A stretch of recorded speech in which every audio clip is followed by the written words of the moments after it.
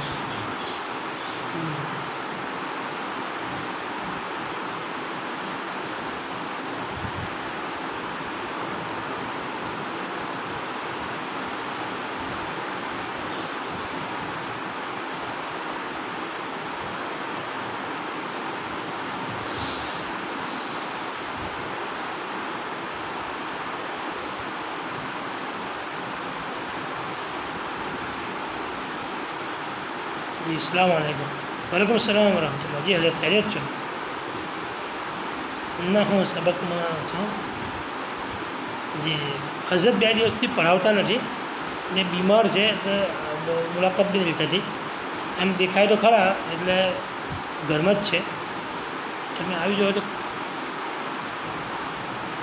જાઓ તો મુલાકાત તો થઈ જાય ઇન્શાઅલ્લાહ. જી જઝાકલ્લાહ. السلام.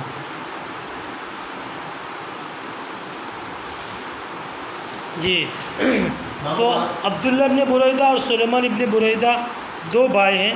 دونوں محدثین ہیں اور نقل کرتے ہیں، روایت روات ہیں. تو یہاں نام نہیں لکھا گیا اس سلسلے میں. بعض حضرات تو کہتے ہیں کہ جب نام مذکور میں ہو تو عبداللہ ابن بریدہ مراد ہوتے ہیں. اگر سلیمان ہو تو اس کا تو نام صراحت سے لیا جاتا ہے سند میں، اور سلیمان ابن بریدہ ہی کہا جاتا ہے.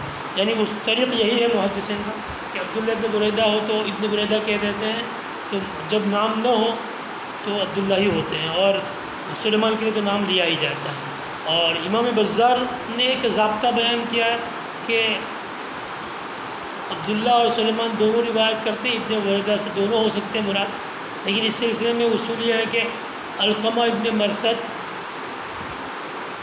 اور محارب ابن دثار، محمد ابن جحادہ، یہ لوگ اگر ابن بریدہ کہیں تو مراد سلیمان ابن بریدہ ہوتے ہیں. بعض نے کہا اعمش بھی ابن بریدہ بولے تو وہ بھی سلیمان ہی مراد لیتے ہیں. یعنی یہ کچھ لوگ ہیں جو اگر اپنی سند میں ابن بریدہ لائیں تو یہ سمجھا جائے گا کہ مراد سلیمان ہے، وہ سلیمان. اور باقی ان کے علاوہ دوسرے محدثین کی سند میں ابن بریدہ ہو تو عبداللہ مراد ہوتا ہے. یہاں ان کے علاوہ ہی ہے، چار کے علاوہ علقمہ ابن مرثد بھی نہیں ہے، محمد بن جحادہ بھی نہیں ہے، محارب بن دثار بھی نہیں ہے، اور اعمش بھی نہیں ہے بقول بعض. بلکہ یہاں ابن بریدہ کہنے والے حبیب بن شہید ہیں. تو اس اصول سے بھی یہاں عبداللہ ابن بریدہ ہی مراد ہوں گے. جی باب ما جاء ان المؤمن لا يكون في مئة واحد.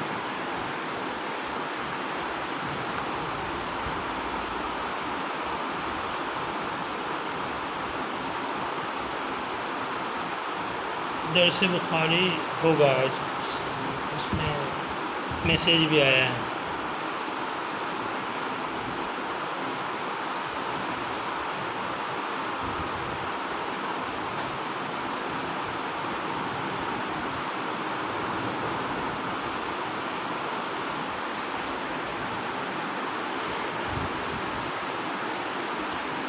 باب ما جاء ان المؤمن یأکل فی مئن واحد. حدیث کا جملہ ہے، امام ترمذی نے اسی کو باب بنا دیا ہے. اور عام طور پر امام ترمذی کا اسلوب ہے کہ وہ روایت کے کسی جملے ہی کو باب بنا دیتے ہیں. اس لیے امام ترمذی کے ترجمۃ الباب بہت آسان ہے، اس میں کوئی پیچیدگی نہیں ہوتی. اکثر روایت کے جملے ہی کو باب کے طور پر ذکر کر دیا جاتا ہے، تو باب کو پھر تحت الباب سے مناسبت بالکل واضح ہوتی ہے. مومن ایک آنت کھاتا ہے. ان المؤمن یاکل فی مئن واحد. مع میم کے کسرے کے ساتھ، جس کی جمع امعاء آتی ہے. مع کے معنی انتڑی، پیٹ میں جو انتڑیاں ہے، کھانا جس میں ہضم ہوتا ہے، چلتا ہے، تو مع یعنی انتڑی. اور یہاں کہنے کا مطلب یہ ہے کہ مومن ایک آنت کھاتا ہے. روایت میں یہ جملہ ہے، اور دوسرا جملہ آگے یہ ہے والکافر یاکل فی سبعۃ امعاء. مومن ایک آنت کھاتا ہے اور کافر 7 انتڑی سے کھاتا ہے. عبداللہ بن عمر کی روایت ہے. محمد بن بشار جی پڑھو. وبه قال حدثنا محمد بن بشار حدثنا يحيى بن سعيد حدثنا عبيد الله بن نافع عن عمر رضي الله عنه صلى الله عليه وسلم قال كافر يأكل في سبعة العين والقل يأكل في مئة واحد. هذا حديث حسن صحيح. عبداللہ بن عمر رضی اللہ عنہ کی روایت ہے، عن النبی صلی اللہ علیہ وسلم قال، وہ روایت کرتے نبی اکرم صلی اللہ علیہ وسلم سے، فرمایا حضور نے، الکافر یاکل فی سبعۃ امعاء والمؤمن یاکل فی معن واحد. کافر 7 انتڑیوں میں کھاتا ہے اور مومن 1 انتڑی سے کھاتا ہے. روایت کے مفہوم کو بیان کرتے ہوئے شرح نے مختلف مفاہیم ذکر کیے ہیں. بعض حضرات کہتے ہیں کہ اس میں مجاز مراد ہے، حقیقی معنی نہیں، مجاز کی تعبیر اختیار کی گئی ہے. اور مجاز کی تعبیر اختیار کرتے ہوئے گویا یہ بتلایا گیا ہے کہ مومن میں کھانے پینے کی حرص اور رغبت بہت کم ہوتی ہے. مومن کھانے کا اتنا حریص نہیں ہوتا، کھانے میں اتنی رغبت نہیں رکھتا ہے. اتنی رغبت یعنی بہت زیادہ کہ اس کے لیے کھانا ہی سب کچھ ہو، مقصد حیاتی کھانا بن جائے، ایسا نہیں ہوتا. جبکہ کافر کو کھانے میں حرص بھی زیادہ ہوتی ہے کھانے کی، اور رغبت بھی بہت ہوتی ہے اس کے لیے یہی اثر ہوتا ہے گویا.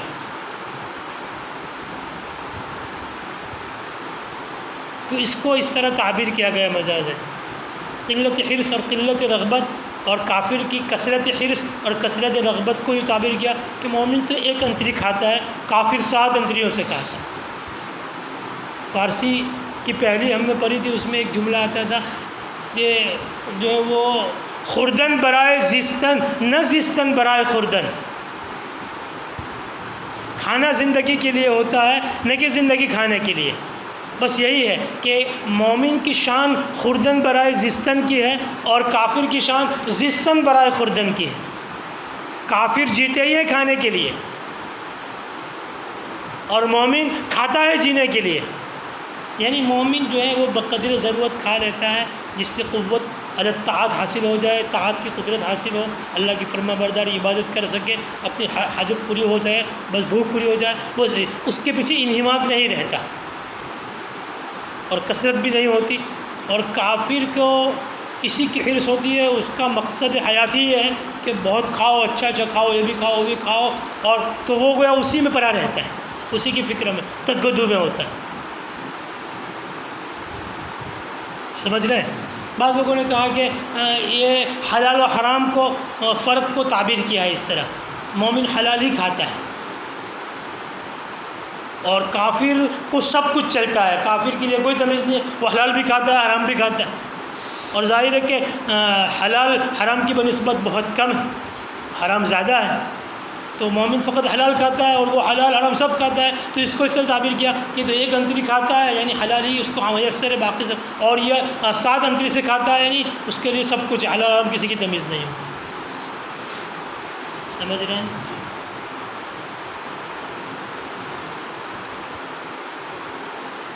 یا یہ کہ مطلب یہ ہے کہ یہاں مومن کو قناعت اور زہد کی ترغیب دینا مقصود ہے. اس کو اس طرح کنایتاً تعبیر کیا گیا، یعنی مومن کو یہ بتلایا گیا کہ مومن کو قناعت کرنا چاہیے، حیات اور زندگی میں جو ہے وہ کم پر راضی ہو جانا چاہیے، جو میسر ہو جائے اللہ کا شکر ادا کرتے ہوئے کھا لے، زیادہ کی تگدو میں پریشان نہ ہو، قناعت زہد پیدا کرنا چاہیے. کافر کی شان یہ ہوتی ہے کہ اس میں قناعت اور زہد نہیں ہوتی، وہ کثرت کی حرص میں لگا رہتا ہے. اور اگر یہ حقیقت پر معمول کیا جائے کہ 1 انتڑی کھاتا ہے وہ 7 انتڑی کھاتا ہے مجاز کے مقابلے میں حقیقی معنی، تو حقیقت کے اعتبار سے بھی اس کی توجیہ کی جا سکتی ہے. کچھ لوگوں نے کہا کہ یہ تو فقط ایک خاص متعین فرد مشخص کے بارے میں کہا گیا ہے، جیسے کہ اس کے بعد والی روایت میں امام ترمذی نے اس کا شان ورود بتلایا ہے کہ یہ جملہ حضور نے کب ارشاد فرمایا یہ مضمون. اور اس میں واقعہ ہے کہ ایک کافر حضور کا مہمان بنا، قیام پذیر ہوا حضور کے یہاں، تو آپ علیہ السلام نے بطور میزبانی کہ 1 بکری دھونے کا حکم دیا اور دودھ لایا گیا، بکری دھو کر وہ پی گیا. اور چائے کہاں، تو دوسری بکری دھونے کا حکم دیا، دوسری وہ بھی پی گیا. 7 بکریاں دھوئی گئی باری باری، 7وں کا دودھ وہ پی گئے. دوسرے دن پھر اس کو آپ علیہ السلام نے دعوت اسلام پیش کی. اس کا نام ابو غزوان بتلایا گیا ہے. طبرانی شریف کی روایت میں ہے کہ وہ کافر یا وہ مہمان جو ہیں وہ ابو غزوان نامی آدمی تھے. کہا ان تسلم حل لک ان تسلم، کیا تم اسلام قبول کر دو؟ اس نے کہا کہ اسلام قبول کرتا ہوں. اسلام میں داخل ہو گئے، مسلمان ہو گئے. پھر صبح حضور نے اس کے لیے بکری دھونے کا حکم دیا. بھوک تو لگے گی، شام کو کھایا تھا، صبح پھر تو ایک بکری دھوئی گئی اور دودھ پیا اس نے. پھر دوسری لائی گئی، دوسری دھوئی گئی اور دیا.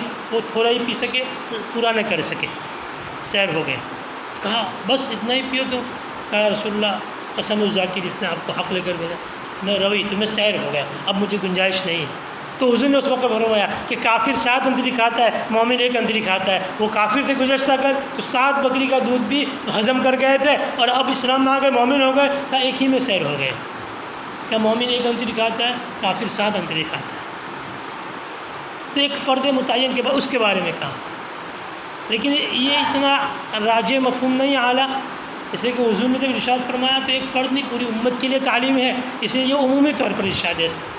تو مطلب کیا کہا، اغلب اور اکثر کے اعتبار سے ہے یہ.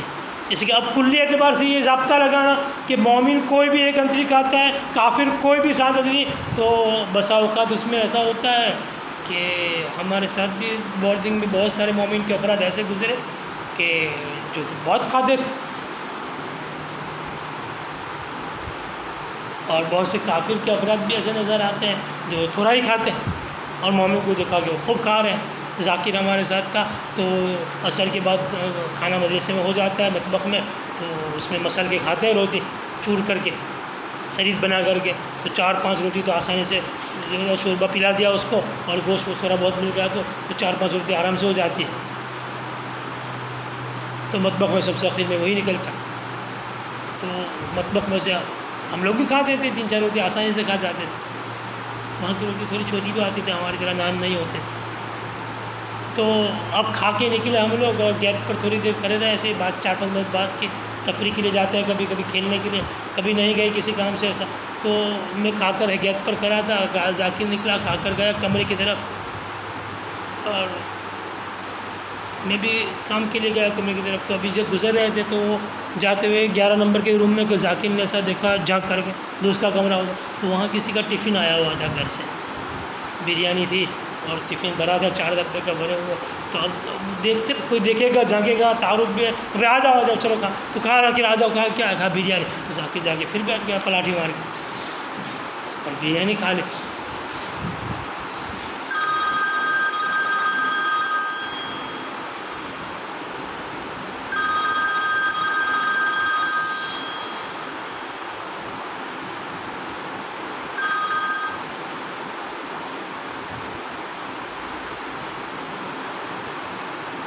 تو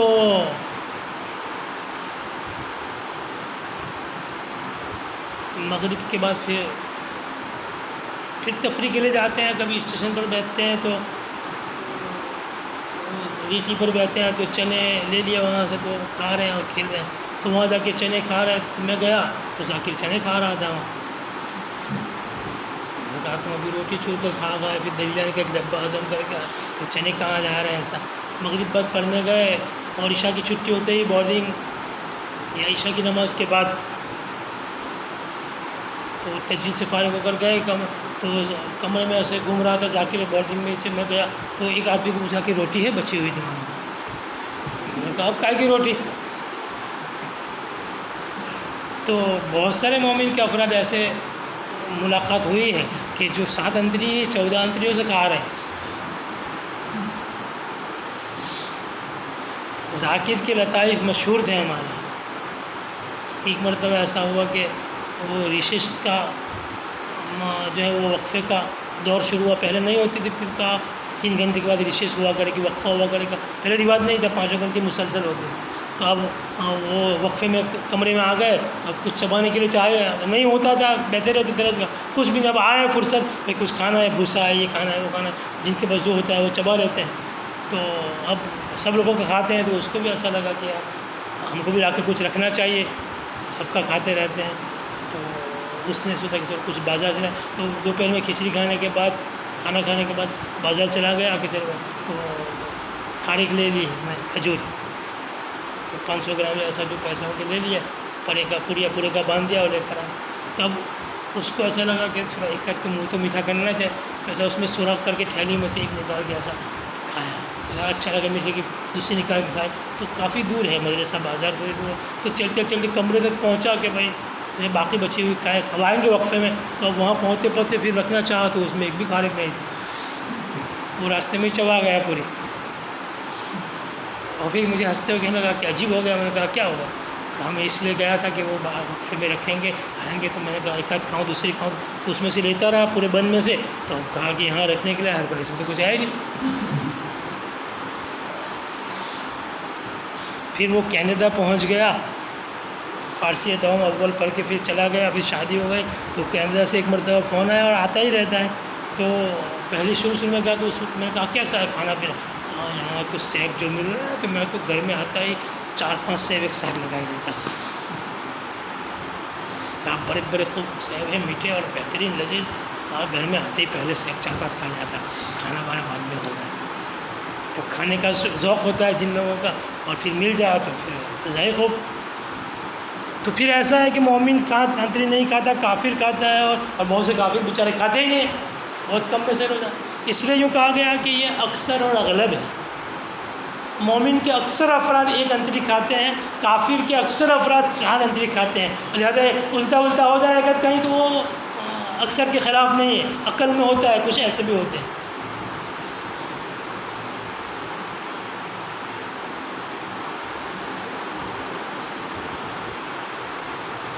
اور قرطبی کہتے ہیں کہ اصل میں یہاں اشارہ اس طرف ہے کہ آدمی کھانے کی جو کھانا کھاتا ہے تو آدمی میں 7 قسم کی شہوت ہے۔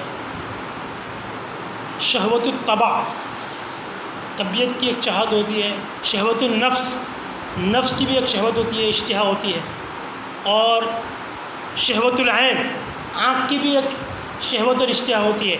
آدمی دیکھتا ہے تو سیر ہوتا ہے، دیکھنے سے بھی اس کو ایک خاص رقم لذت محسوس ہوتی ہے، سیری ہوتی ہے۔ اچھا کھانا بعض ہوتا ہے، بعض کھانا لذیذ ہوتے ہیں لیکن شکل ایسی ہوتی ہے کہ کھانے کو جی نہیں چاہتا۔ تو شہوت العین ہے 3، شہوت الفم ہے، منہ کی شہوت ہے، کھانا زبان کا ذائقے کی شہوت، شہوت الانف، خوشبو سے بھی بعض مرتبہ مزہ آتا ہے کھانے کا، شہوت الاذن، کان کی بھی شہوت ہے۔ دیکھا نہیں پھر بھی کوئی بیان کرتا ہے کلکتے میں گلاب جامن ایسے گول گول اور چوڑے ہوتے ہیں اور شیرہ لپک رہے، سنتے ہی ایسا ہوتا ہے کہ کب مل جائیں، کہاں پہنچ جائیں۔ اور آخری شہوت ہے شہوت الجوع، بھوک کی شہوت، آدمی کو بھوک لگتی ہے تو چاہت ہوتی ہے کہ کچھ کھانا مل جائے۔ تو 7 شہوتیں کہا، یہاں اشارہ کیا کہ مومن جو ہے وہ کافر جو ہے وہ ان 7 شہوتوں سے کھاتا ہے۔ کافر کے کھانے میں 7 شہوتیں شامل ہوتی ہیں، اور مومن فقط آخری شہوت وہ بھوک دفع کرنے کے لیے کھاتا ہے۔ اس کو اتنا ہی مقصود ہے، اتنا ہی جو ہے وہ مطلوب ہے کہ بس کسی طریقے سے میری بھوک دفع ہو جائے۔ تو اس مفہوم کی بھی گنجائش ہے، کلام رسول بڑا بلیغ ہوتا ہے، اور ما قل و دل کا مصداق، اس لیے مفاہیم کثیر ہو سکتے ہیں۔ ان المؤمن یاکل فی معن واحد، جی وبی قال حدثنا وبه قال حدثنا اسحاق بن موسى حدثنا مالك بن سليم بن الانصاري عن ابي هريره رضي الله عنه ان رسول الله صلى الله عليه وسلم ضاف ضيف كافر فامره رسول الله صلى الله عليه وسلم۔ یہ پہلی روایت ہو گئی۔ وفی الباب عن ابی ہریرہ وابی سعید بن نضرہ ابی موسیٰ وجہجہ الغفاری ومیمونہ وعبداللہ بن عمرو۔ یہ کون تھا؟ طبرانی کی روایت میں کہ ابو غزوان تھے، بعض لوگوں نے نضرہ ابن عمرو کا نام لیا، اور بعض لوگوں نے کہا کہ یہ جہجہ الغفاری ہے، خود انہی کا واقعہ ہے، ان سے روایت بھی ہے یہ پورا اپنا واقعہ۔ ابھی قال حدثنا اسحاق بن موسیٰ اسحاق بن موسى حدثنا مالك بن سليم بن الانصاري عن ابي هريره رضي الله عنه ان رسول الله صلى الله عليه وسلم ضاف ضيف كافر۔ رسول اللہ صلی اللہ علیہ وسلم کے یہاں ایک شخص اترے جو کافر تھے، یعنی ایک شخص مہمان بنے کافر تھے۔ حضور نے ان کے لیے ایک بکری کا حکم دیا، یعنی دوہنے کا حکم دیا۔ فحلبت، بس وہ دوہی گئی، فشربا وہ پی گیا، ثم اخرى یعنی ثم امر له بشاۃ اخرى، پھر حضور نے دوسری بکری کا حکم دیا یا دوسری بکری دوہی گئی، فاخرى یعنی ثم حلبت اخرى فشربا بس وہ اس کو بھی پی گیا، ثم اخرى پھر اور دوہی گئی، دوسری ایک اور دوہی گئی، فشربا وہ اس کو بھی پی گیا، حتی شرب خلاب 7 شیاء یہاں تک کہ وہ 7 بکریوں کا دودھ پی گیا، ثم اصبح من الغد پھر دوسرے دن صبح ہوئی، فاسلم اس شخص نے اسلام قبول کر لیا، فامر له رسول اللہ صلی اللہ علیہ وسلم بشاۃ رسول اللہ صلی اللہ علیہ وسلم نے ان کے لیے بکری کا حکم دیا دوہنے کا، فحلبت وہ دوہی گئی، فشرب حلابها حلاب دوہے ہوئے دودھ کو کہتے ہیں، اور جس برتن میں دوہا جاتا ہے اس کو بھی کہتے ہیں، یہاں مراد اس سے دودھ ہی ہے، بس اس کا دوہا ہوا دودھ بھی وہ پی گیا، ثم امر له باخرى پھر حضور نے دوسری بکری کا حکم دیا، فلم يستتمها بس وہ دوسری کا دودھ پورا نہ کر پایا، پورا نہ پی سکا، اسی میں سیر ہو گیا، فقال رسول اللہ صلی اللہ علیہ وسلم تو اس موقع پر حضور نے ارشاد فرمایا، المومن یشرب فی میعان واحد والکافر یشرب فی 7 امعاء، مومن ایک انتڑی پیتا ہے اور کافر 7 انتڑیوں میں پیتا ہے، هذا حدیث حسن صحیح غریب۔